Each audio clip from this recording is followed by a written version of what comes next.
Court will come to order. Clerk, call the roll. Glenn Whitley, County Judge. Here. Roy C. Brooks, Commissioner Precinct 1. Present. Andy H. Wing, Commissioner Precinct 2. Here. Gary Fickus, Commissioner Precinct 3. Here. J.D. Johnson, Commissioner Precinct 4. Here. Constitutes a quorum. Thank you. Our invocation today will be delivered by Dave Barrett, our own chaplain. So after the invocation, please remain standing for our pledges. Shall we pray? Oh God, throughout the year, unless you show up in a way so monumental that you can't be ignored, we too often miss you as you humbly hide yourself in a million miraculous moments that dance through our days. We don't often recognize you in the laughter of a child, the kiss of a loved one, the hug of a friend, or the friendly smile and wave of a perfect stranger. When you wrap yourself in the rays of the morning sun, a raindrop, or even in that great idea that deep down we know is smarter than we can conceive on our own, we too often miss the subtle hints of your grace. In a few days, we will eat too much and then yell too loud as men push past, kick, and run a zipped-up bag of air up and down a lined patch of turf. Then we will enter another time of hurrying to spend money and send cards, all the while forgetting again the Advent the season celebrates. And so, it is very befitting that we pause this once a year to do what our hearts mean to do every day, to bow our hearts, lift our faces, and unashamedly and for the record say, thank you. Amen. I pledge allegiance to the flag of the United States of America and to the republic for which it stands, one nation, under God, indivisible, with liberty and justice for all. Honor the Texas flag. I pledge allegiance to thee, Texas, one state under God, one and indivisible. Thanks, Dave. Thank you, David.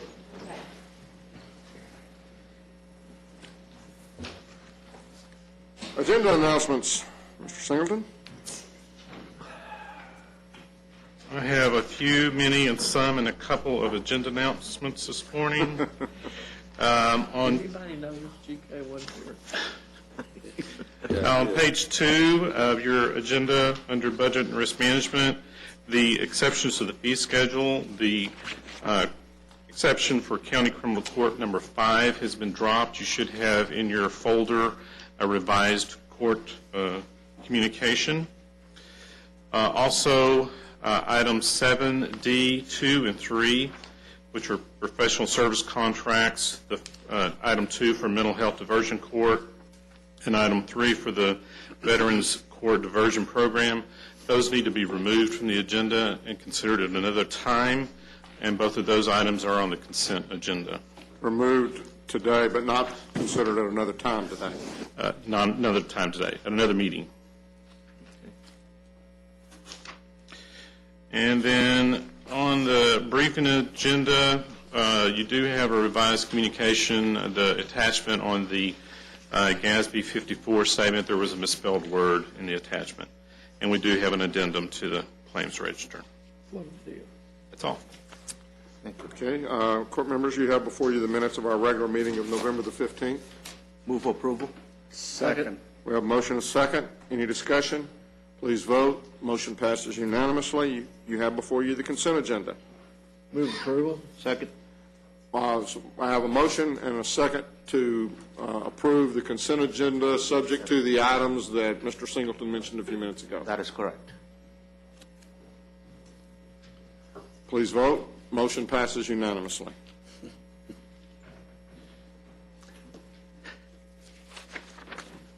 Go ahead. We have 2 items under the administrator section, both of which are for the hospital district, 2 construction contracts. The first one, item 1, is a contract with Stru's Commercial Construction for the John Peter Smith Professional Office Complex Phase 4B. Move approval. Second. We have a motion and a second. Any discussion? Please vote. Motion passes unanimously. And then our second item for the hospital district is a construction contract with TAB Construction, Inc. for the Trinity Springs Pavilion facility. Move approval. Second. We have a motion and a second. Any discussion? Please vote. Motion passes unanimously. Thank you. Thank you. Ms. Glenn. Good morning. Morning. We have two items for the court this morning. The first item, we're asking the court to receive and file the personnel agenda. So move. Second. A motion and a second to receive and file personnel agenda. Any discussion? Please vote. Motion passes unanimously. Item number two, we're asking the court to approve a waiver of terminal benefits for County Criminal Court 8. The Criminal Court 8 lost its court coordinator who retired at the end of October with 400 vacation hours. Judge Coffey is requesting a waiver retroactive to October the 31st of October. The fiscal impact to the general fund is approximately a little bit more than $11,000. Move for approval. Second. We have a motion and a second. Any discussion? Please vote. Motion passes unanimously. Thank you. Mr. Beecham.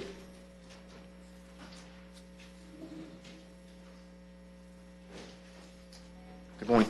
Morning. We have two items for your consideration this morning. Our first item is a bid award recommendation for bid number 2011-151. This is our annual contract for inmate hygiene supplies. Recommendation will be to award on a per enterprise basis, awarding to the primary and secondary vendors as shown in court communique, meeting all specifications. Move approval. Second. We have a motion and a second. Any discussion? Please vote. Motion passes unanimously. Second and last item is also a bid award recommendation for bid number 2012-010, annual contract for paper and plastic products. Recommendation again would be to award on a per enterprise basis, awarding to the primary and secondary vendors as shown in your court communique. Move for approval. Second. We have a motion and a second. Any discussion? Please vote. Motion passes unanimously. Thank you. We'll talk next week. Gumbo or pork chops, your call.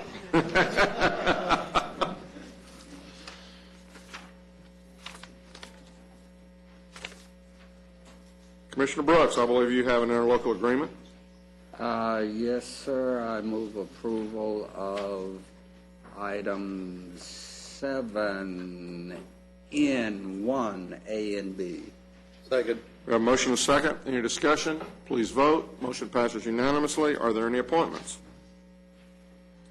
There being none, then you have before you the claims, including the addendum. Move for approval. Second. We have a motion and a second to approve the claims, including the addendum. Any discussion? Please vote. Motion passes unanimously. Briefing items, Mr. Singleton. Our county auditor, Ms. Tidwell, has brief.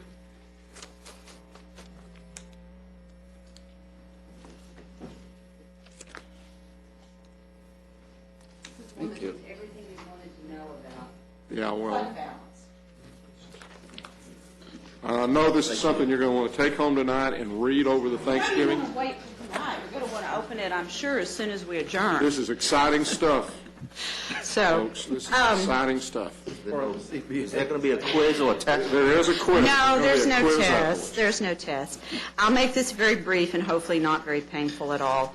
The Governmental Accounting Standards Board sets the rules and regulations for government accounting for it to be in accordance with GAAP. And there is a new pronouncement that's effective for our financial statements That's ended GAAP, this the year. accounting, not GAAP, the closed place. Yes, GAAP. It's got 2 A's, Generally Accepted Accounting Principles. GASB 54 is really only related to how your financial statements are presented. But just so you know, because it's kind of a big deal in financial statement circles, in the past, you could reserve your fund balance, which basically was dealing with whether or not it could be budgeted. And so if you looked at a set of government financial statements, you might see reserved or unreserved. And those terms were used without a lot of guidance and without a lot of clarity. So again, wanting to be more transparent, wanting to be more precise, the GASB folks came up with this pronouncement, and really all it says is that we now have 5 different categories. They're in your court document there listed, from the non-spendable, restricted, committed, assigned, and unassigned. And then you have to have a priority of how you spend those. And the focus went from being whether they were available to budget.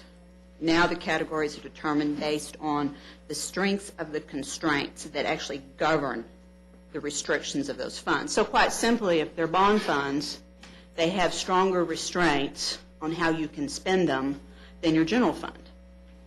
And that's all this is saying, is that we have now are required in our financial statements to have these buckets, and within the buckets we take your fund balance, your excess, and we have to set it aside in a bucket, and then we spend it starting with the restricted funds first, if they can, all the way down to leaving our unassigned balances for the last monies that we spend. Doesn't change how you do business. We've met with the outside auditors, KPMG, and our current practices match the way we spend funds, matches the way this is proposed.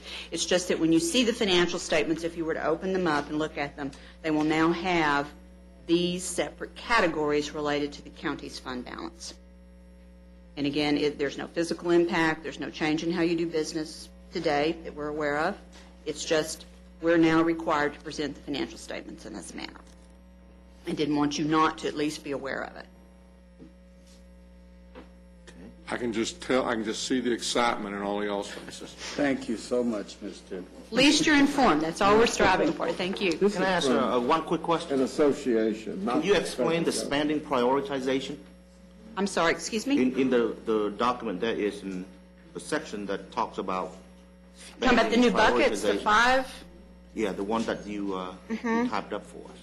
Okay, well, non-spendable is the most restricted. Obviously, it cannot be spent because there's some either official contractual document or legal document. He was talking about the priority of spending out of these reserves. Oh, okay, I see what you're How come saying. restricted is number 1 and unassigned is number 4? Well, if you think about it, most entities would, if you're using funds that are for a specific purpose, you would want to spend those so that the monies that you had left were available for future needs that you may or may not even know what they are. And so you have more freedom. If you spent all your unassigned first and wound up with just all your restricted left in your bank account, then you'd be very limited in how you could operate your government. And so it's certainly to the advantage for more freedom of choice by the governing body and the entity to be able to spend those restricted funds when you're buying or doing something that certainly meets that restriction. But to get that restricted money off your books and spent for the purpose for which it's set aside for. And ultimately, then you want to come down to your unassigned, which is your money to decide then how to use. More flexibility. Right. Gotcha. And one of the things, again, they say that we need to adopt a policy. If we do not adopt a policy, there's a default policy. And this the is- default policy is, in effect, the policy that we have always used in the county. So Which is what we're talking about, right? Which is what we're saying and we're talking about from that standpoint. So it's not resulting in any kind of a change in the way we've done things or in the way we prioritize our spending or anything else along that lines. It's just, again, an effort to I'll say clarify, you'll say confuse. And to we're have on the same page. consistency, though, across organizations as well, because there was a lack of consistency in the way the other two terms were used. And so that's the other purpose. Once she said that there was no cost to us in doing this, I was fine. We've been doing it for a long time. Thank you. Thank you. Ms. Garcia has a presentation related to their United Way program. Good morning, Judge and members of the court. I just want to take a brief moment to share with you some great news about the county clerk's effort to raise money for the United Way. As we all know, my mentor, Mayor Betsy Price, put a challenge before us to raise money, and I just want to share what we've done at the clerk's office. Last year, the county clerk's office raised a little more than $1,200. This year, my management team got together, we put together some incentives for our clerks, and we are going to turn over $4,190. So Excellent. thank you. So I just want to recognize the county clerk team members who opened up their hearts and their wallets, and they shared with people in need. And I want to thank the judges that we support as well, because they were also part of this effort in allowing us to dress casual. So to make sure we stay professional in the courts, I purchased a button that our clerks are going to be wearing when they wear casual in the courts, and it says Casual Day for United Way. And I do want to thank the judges for letting us participate in that. It's a very important cause, and we're happy to help, and thank you to our clerks to get behind this effort, and I hope we meet the challenge for my mentor, Mayor Betsy Price. And thank you for your time, and I want you all to have a happy Thanksgiving. Thank you. Thank you. Good job, Marilyn. I know we've got a number, of departments. In fact, I think Mr. Singleton, your boss left you to throw you under the bus, because I don't think your department has turned in their stuff as of yet. It's today. But I would just encourage everyone, if you haven't turned it in, to go ahead and get it in. I know that each one of y'all had good events this year, and I think hopefully we will have done very well, and we will have done better on a per capita basis than our... Did the other clerk leave? The other clerk's not leaning around here anymore. All of a sudden, he has deserted the field. How much did the other clerk raise? He's left the field. Yeah. Embarrassed, I'm sure. Oh, I'm sure. He'll be back for lunch, though. We'll have a chance to embarrass him some more. What was your side of this friendly wager? Well, when we started out, I thought it was the court and some of our elected officials offering to buy dinner or to prepare dinner for the city council. There he is. The city council and the city manager. But the next thing I read in the paper is that she is going to be biking in one of these little bike cabs, the other one around Sundance Square. So I'm a little confused. I hope that I don't be getting out and preparing to exercise and to... We really appreciate you taking that flag and moving it for all of us, Judge. Well, have you hear the report? And I'm sure you're... report coming Monday, my staff. Okay, well, good. That gives you this afternoon and tomorrow to kind of seed the bank a little bit.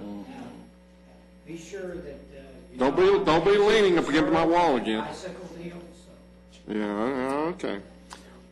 Mary Louise, thank you very much for your effort, and I want to thank everybody. We've had, that's probably a good idea. We have had, I was talking with Ann about that, and she's saying that, the results are looking very good, and I just want to thank everyone. It is a great cause. They do great work. We can kid around about it a lot, but it is a good organization. Tim and his team down there do a tremendous job for the citizens of Tarrant County. So thank you again for everyone who participated and helped with this. That's all we have. That's it. At this time, we'll recess our open meeting and proceed to closed session to discuss items exempted under 551.071, 072, 074, 076, and 087 of the Texas Government Code.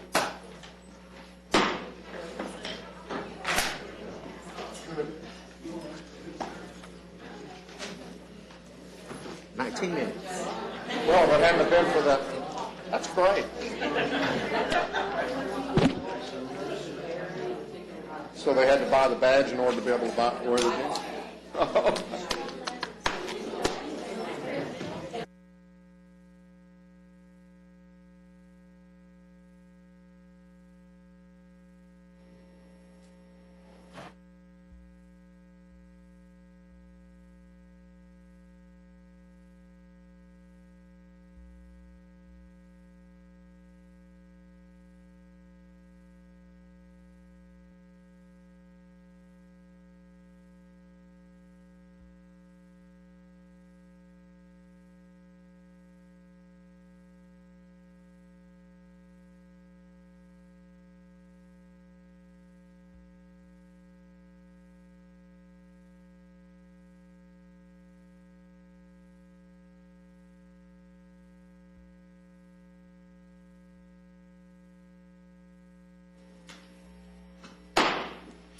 Having returned from closed session and there being no business to conduct at this time, we stand adjourned. Thanksgiving. And we'll, All a good night. we're going to eat and, Wilder, don't